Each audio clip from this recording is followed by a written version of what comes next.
Comment allez-vous? Mes salutations. Bon, on va parler de Dieu. Dieu, oh mon Dieu, oh nom de Dieu. Ou comme on dit chez moi, 20 Dieu de 20 Dieu. Ah, la Bourgogne, hein.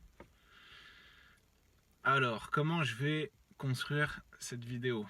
On va déjà voir la version officielle de Dieu et ses révélations, voir si elles sont logiques ou si on peut poser quelques petits raisonnements entre chaque histoire. Et après, on verra la version de l'histoire dite alternative. Et finalement, je vous expliquerai pourquoi Dieu pour diviser. Comment on en est venu à cela. Comment ils ont construit ça. Alors, Dieu, version officielle. Dieu tout-puissant. Il a créé le ciel, la terre, il a tout créé, hein. Les oiseaux, les reptiles, les poissons, etc. Ah, il a eu beau boulot, hein. Belle création. Et puis il a créé l'homme. Enfin l'humain. Il a créé l'humain et il lui a laissé le libre arbitre. Donc le libre arbitre, vous pouvez faire bien ou faire mal. Vous pouvez faire votre vie comme vous l'entendez. C'est la version de Dieu, il nous a créés pour vivre et chercher à faire le bien. Mais il faut aussi croire. Si l'on ne croit pas en lui, si on ne se soumet pas selon certains, on va aller en enfer. Directement. Mais ouais, mais je savais, mais je voulais pas croire. Eh ben, donc au final, est-ce qu'on a vraiment le libre arbitre, le droit de choisir ou de ne pas choisir? Dieu a donc créé l'homme pour qu'il vive et qu'il l'adore. C'est pas un peu orgueilleux, égocentrique? Si je crée quelque chose, je lui dis tu es libre de faire ce que tu veux, œuvre dans le bien. Est-ce que je vais lui demander de m'adorer parce que je l'ai créé? Alors, il y aura un rapport de respect, mais pas forcément une soumission. Et je vais pas le châtier s'il m'adore pas. Voyons. La Genèse où Dieu a tout créé. Soumettez-vous. La Genèse, Adam, Ève, d'autres personnages hein, comme Mathusalem, Enoch, Noé, qui ont vécu des centaines d'années selon certains. Noé aurait vécu 900 ans. Oh, 900 ans. Ah, il paraît que les 50 dernières années, c'était les plus difficiles. 900 ans. 850 ans. C'est moi le prophète Noé. Aïe, oh mince, encore un bout de cassé. Ah là là. C'est pas un peu illogique ça de croire qu'une personne a vécu des 900 ans? Ou c'est plutôt une manipulation des mots pour nous faire croire qu'il a effectivement vécu 900 ans? Et pareil pour les autres. Dieu a tout créé.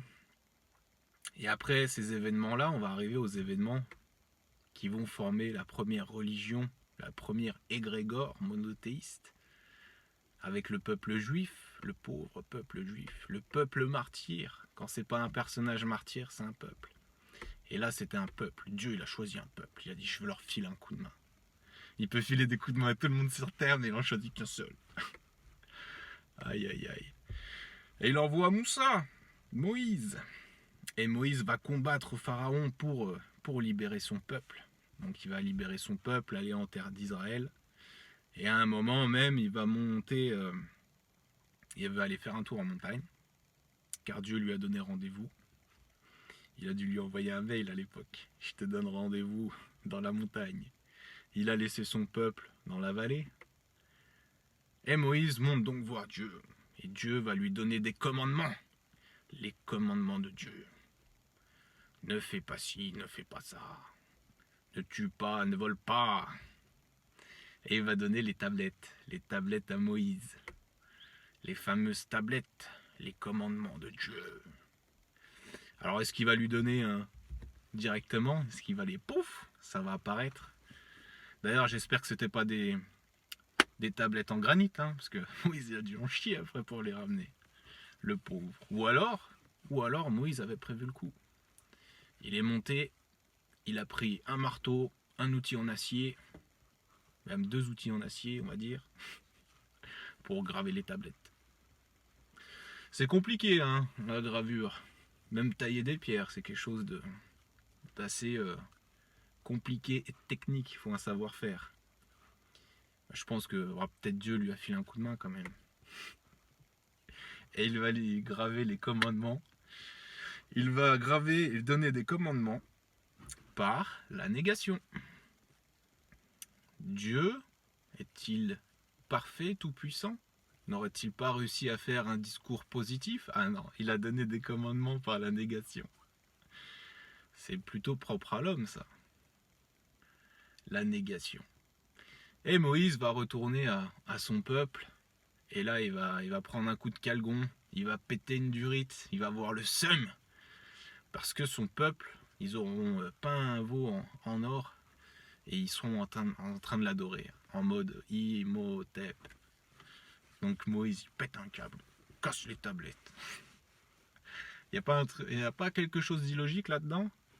Dieu il te donne des tablettes. T'arrives en bas, tu prends un coup de colère, tu les casses. Sur le coup, il s'est peut-être dit, mince, il va falloir que je remonte. Refaire des tablettes. C'est pas mal. Hein, pas très logique tout ça. La négation. Et le temps va continuer, les centaines d'années, les milliers d'années, jusqu'à l'an zéro. Parce que jusqu'à présent, ils étaient dans le négatif. Vous savez, l'an zéro. Le négatif, hein, les civilisations antiques, mon cul sur la commode. L'an zéro. L'an zéro, Dieu revient en personne. Il sera Jésus. Jésus, fils de Marie. Il va revenir en fait, mettre les choses dans l'ordre. Il faut faire ci, il faut faire ça. C'est comment déjà? Allez, tu tends l'autre joue.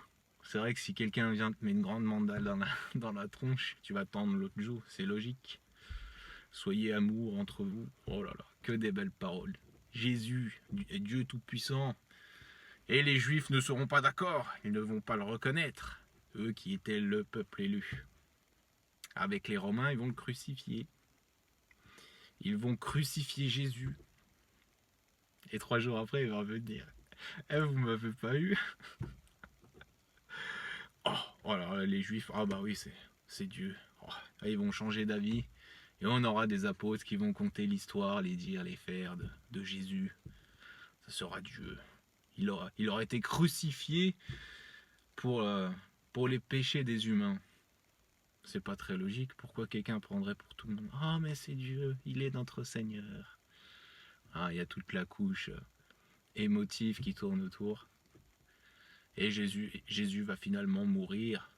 Enfin, Dieu va mourir, enfin redevenir Dieu. Il ne sera plus Jésus sur terre. C'est l'égrégore christianique.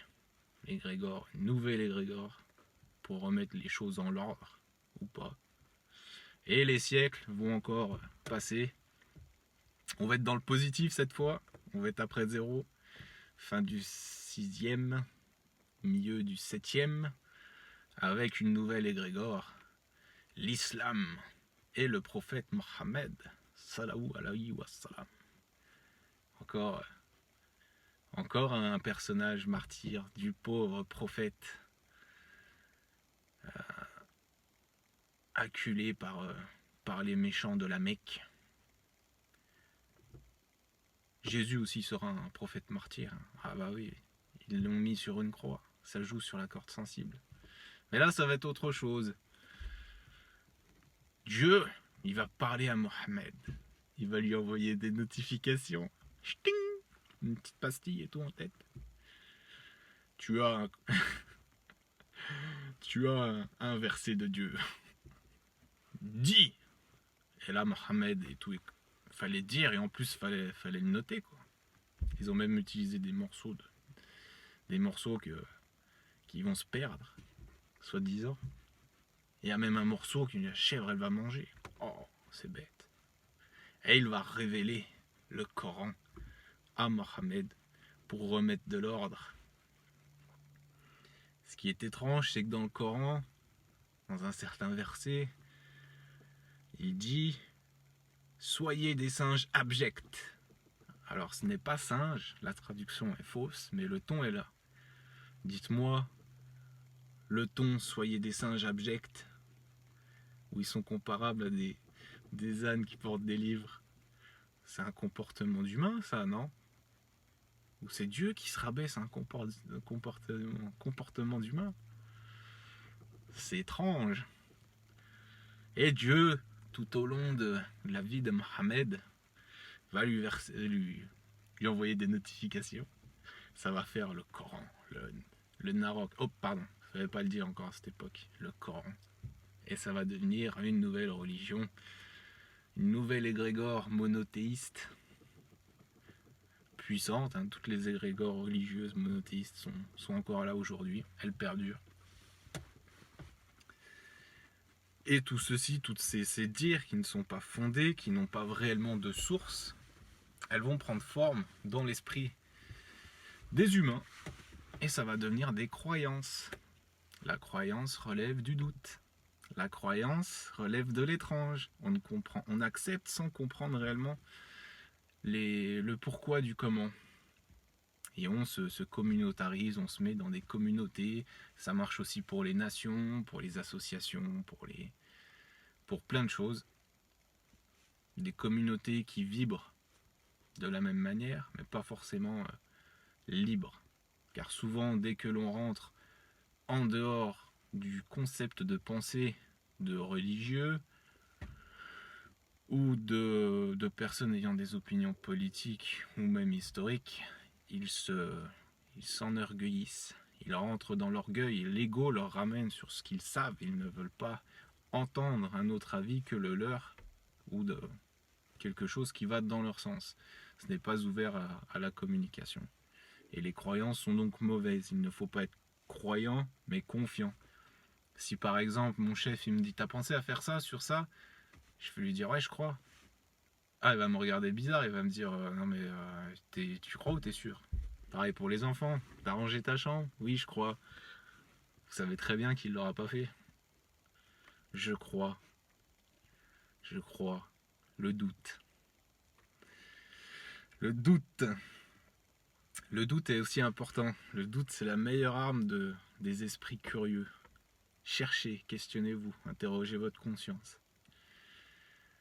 Et après donc ce temps, cette histoire officielle,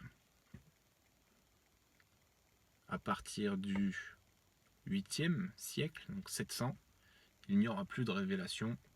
L'homme va évoluer avec ses sources que l'on a amenées à ces dates-là. Et l'esprit ne va pas forcément essayer de remettre en cause la datation de ces écrits.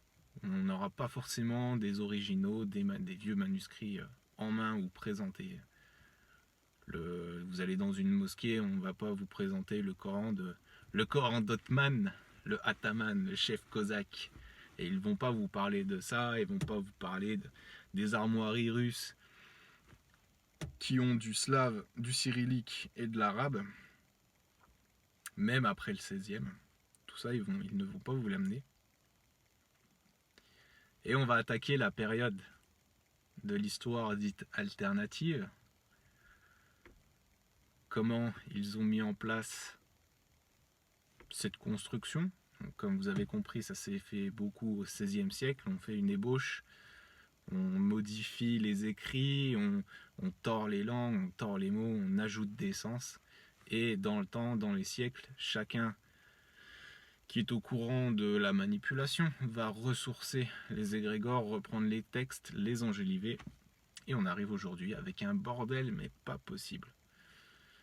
Enfin, le XVIe siècle, donc 1500, il y a des mauvaises âmes qui vont vouloir le pouvoir sur nous, sur le peuple. Et ils vont pour cela créer un système, créer une histoire qu'ils vont plus tard conter aux gentilés, à nous, les goyim, le bas de la pyramide. de manière à ce que, une fois que ça rentre dans vos têtes, ça devienne acquis. Comme nous à l'école aujourd'hui, on nous apprend beaucoup de choses que l'on peut remettre en cause par le raisonnement. Le 16e, 1500, la Bible, ils vont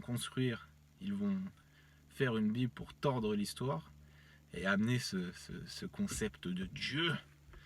Dieu, il va arriver dans ces eaux-là, 1500 et quelques, il va y avoir une bataille, le royaume va l'emporter, donc ça sera David, pour ceux qui ont suivi les vidéos. Il va rédiger une contre-réforme, les psaumes, qui deviendront également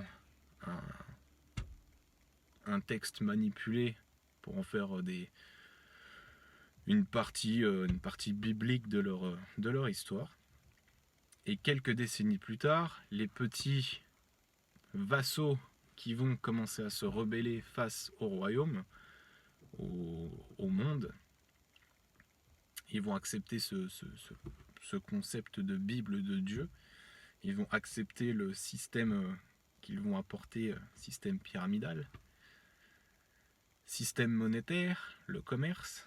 C'est ça qu'ils voulaient mettre en place, le commerce, car le commerce va rapporter de l'argent et ils vont prendre du pouvoir et très rapidement. Les Bibles donc il y aura plusieurs Bibles éditées, la Bible germanique, anglicane, romaine, catholique, tout ça, en fait chacun fait sa version. Et en contre-réforme, le fils de David, Suleiman, va rédiger le Coran, son testament, le Narok, qui sera repris, donc le manuscrit sera repris et on va le tordre de manière avec la langue latine pour commencer à le placer dans leur histoire qu'ils souhaitent mettre en place. La manipulation par les langues, par les mots et par le temps.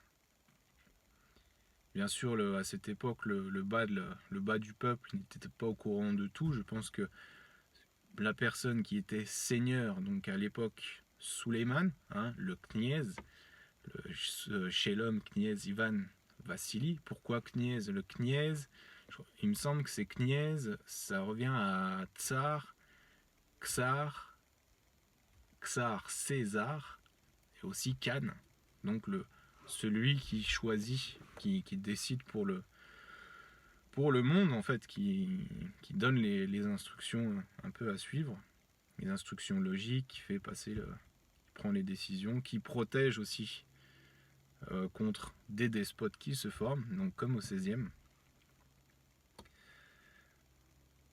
Ça va être très compliqué dans la deuxième partie du 16e, car ça sera la guerre, ça va se terminer avec la guerre de Livonie qui va perdurer encore dans le temps, et les jésuites, les réformateurs, eux, vont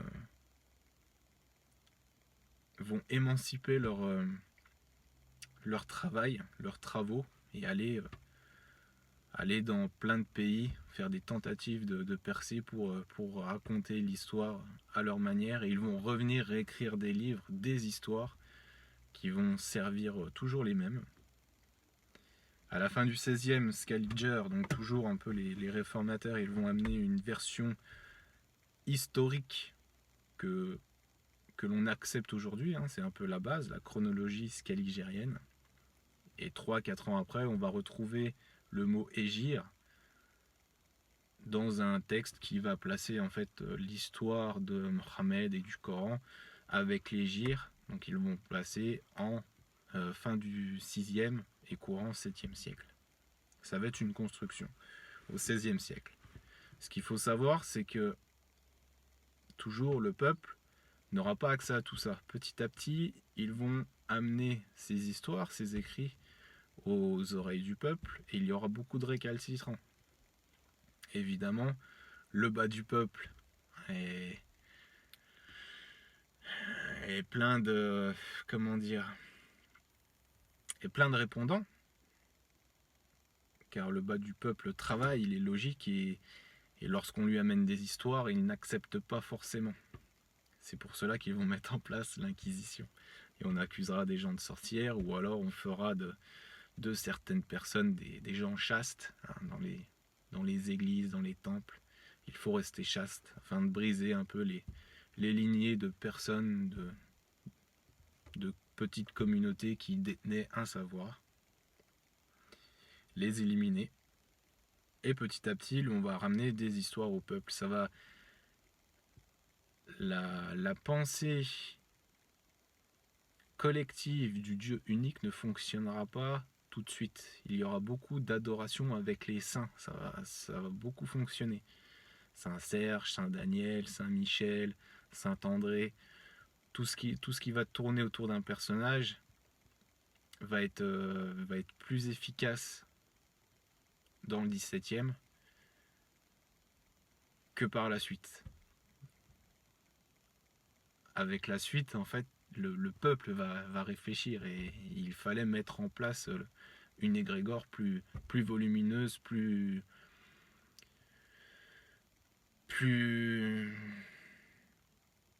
qui allait certifier en fait un peu la pensée unique d'un peuple, d'une communauté, et exit l'adoration des saints.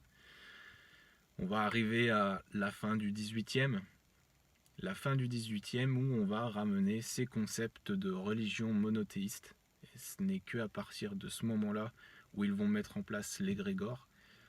Et au 19e, avec le développement de la maçonnerie et la pierre à agglomérer, ils vont construire un peu partout des églises, enjoliver les anciens bâtiments, leur donner des dates dans le temps beaucoup plus anciennes. Ils vont commencer à placer des calvaires un peu partout aussi en France pour jouer sur la corde. Et on aura des communautés de chrétiens, des communautés de musulmans et de juifs un peu partout. Plus fin 18e, 19e, on valide tout ça. Et 20e, ça fonctionne encore aujourd'hui.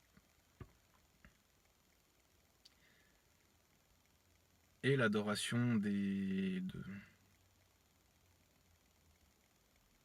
ces concepts égrégoriques monothéistes, c'est la même chose. Vous aurez on reste dans des croyances sans vraiment apporter des explications à certaines réflexions. Lorsque l'on dérange dans une communauté, on vous met de côté. Par exemple, un musulman qui va laisser de côté tous les hadiths, qui va commencer à creuser dans le Coran seul, il sera un peu mis de côté à la mosquée, où on lui demandera gentiment de partir, qu'il dérange l'opinion publique. Mais ça fonctionnera un peu partout.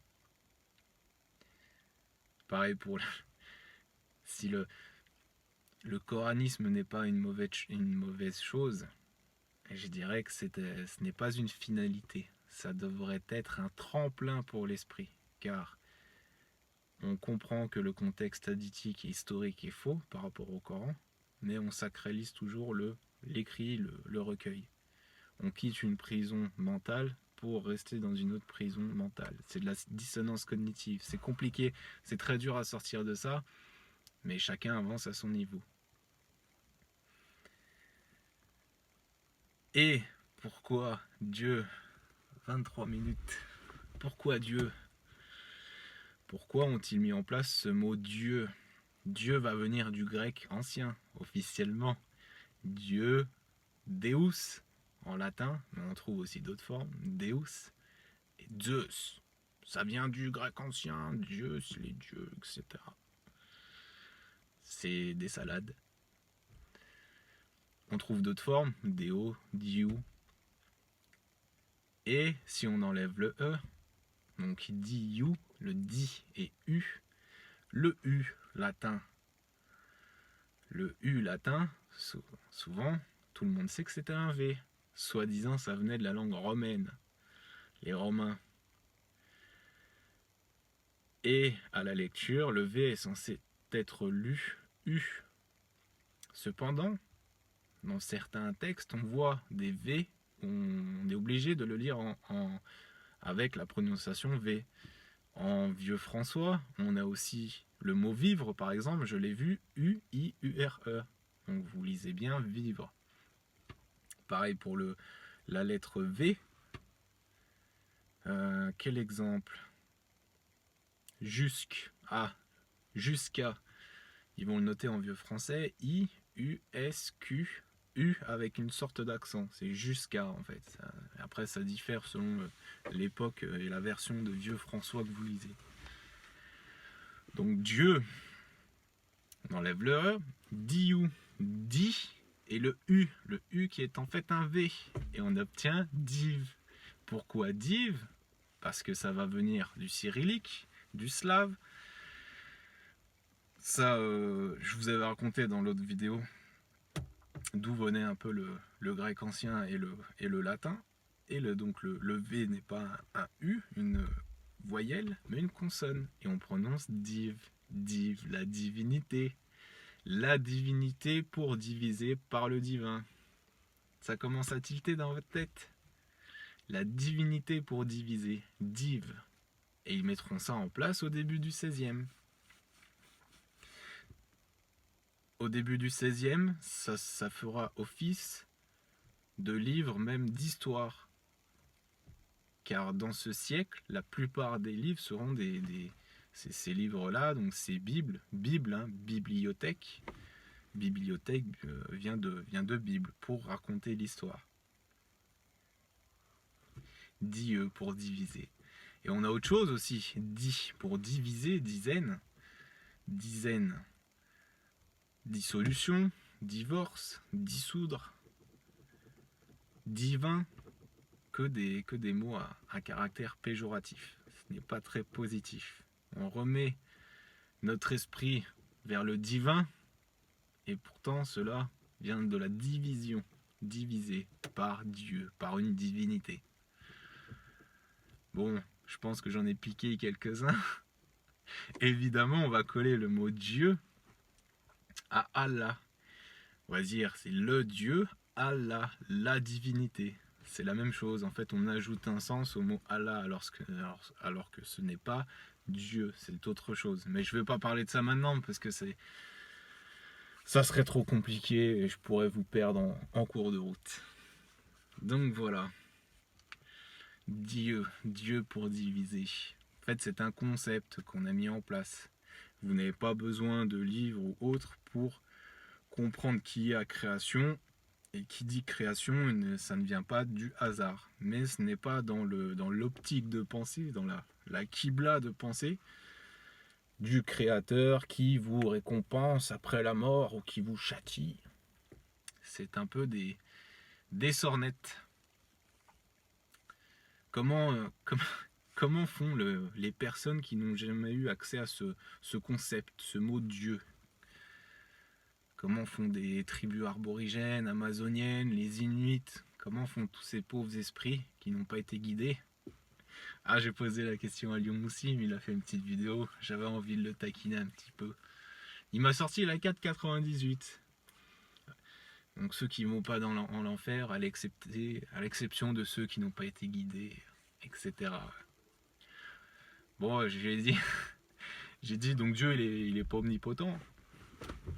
Il a oublié du monde. Ah, après en plus il y a le verset 4,99 ou le 100. Ou peut-être que Dieu va accepter ces gens, donc c'est même pas sûr. Ah, Fafa, il m'a répondu, Dieu, il fait ce qu'il veut. La pirouette. Aïe, aïe, aïe. Dès qu'en fait, le raisonnement va aller à l'encontre de ce que l'on peut penser, remettre en cause la sacralité, le divin du Coran, forcément, l'ego revient et on essaye une pirouette. L'esprit fait une pirouette. Et on le fait tous, hein. Moi, je l'ai fait même avant. Je suis passé par cette étape aussi du coranisme où on pense encore que le Coran est quelque chose de divin, qu'il vient de Dieu, qui va nous châtier après la mort. Eh non, en fait le Coran c'est bien un testament et celui d'un homme. Un messager aussi dans le Coran, le nous et c'était sa manière d'expression. Il y a plein de... Si vous cherchez, si vous questionnez vous-même, vous allez trouver plein de contradictions. Ne serait-ce que justement le fait de ne pas apporter de solution à d'autres personnes. Dieu qui choisit les juifs. Alors pourquoi pas les autres? Et il oublie des gens. Il est pas très sympa, hein. Il est un peu orgueilleux aussi. Si on prie pas, si on se soumet pas, on va être châtié. Bon, je vous rassure, il n'y a rien de tout ça en fait. C'est beaucoup plus simple d'esprit. Chacun peut arriver à concevoir que ce n'est pas ces écrits, ces égrégores, ces religions monothéistes ou ces courants de pensée qui vont vous apporter la compréhension totale. C'est en vous que vous allez saisir les choses. Chacun a sa propre conscience et chacun se doit de l'écouter. Voilà. 31 minutes. Ah, j'ai dépassé. Je vais me prendre 40 coups de fouet. Ah ça, si je dépassais les 40 coups de fouet. Bon, je vais vous laisser là-dessus. Je vais vous dire, esprit humain, si vous êtes intelligent, ne soyez pas trompé par les autres. Questionnez votre raison sur chaque vérité, car chaque intelligence libre est un initié qui suit sa logique seul, sans associé. Allez, je vous laisse sur cette réflexion. Je vous dis à tard plus. Portez-vous bien. Peace.